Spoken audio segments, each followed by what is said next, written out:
Hello, today I am talking about the book Green by Gino.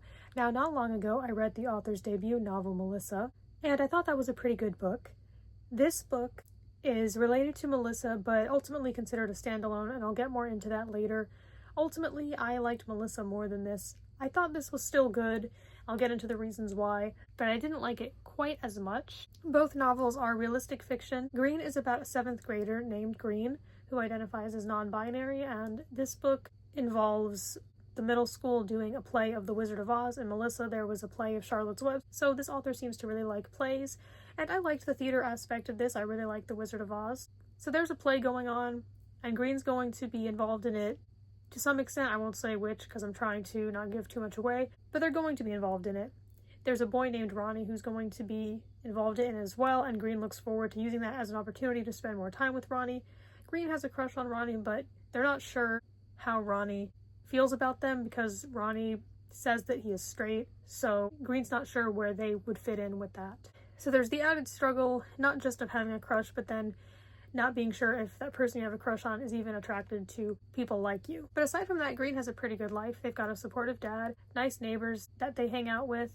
Some of the chapters are just Green interacting with the neighbors and or the neighbors' kids. Some of it will just be stuff with their dad, and some of it's stuff at school.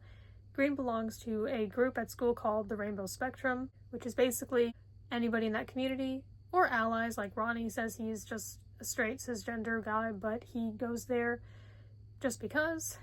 And I liked the group. I liked that they had this little supportive group for themselves to talk and connect and ask questions and learn more.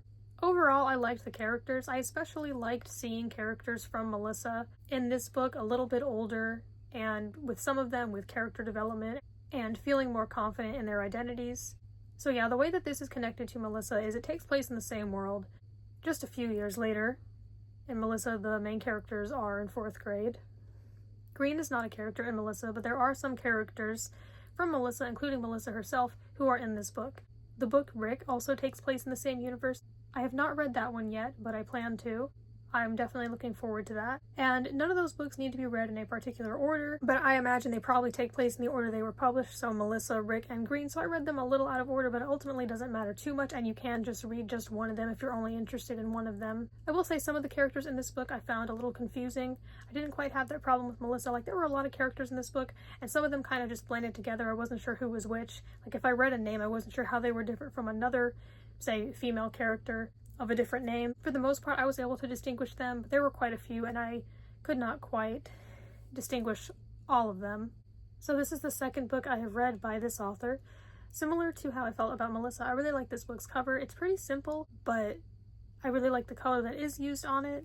And this one especially really goes in with the green theme. The end pages are this really pretty shade of green.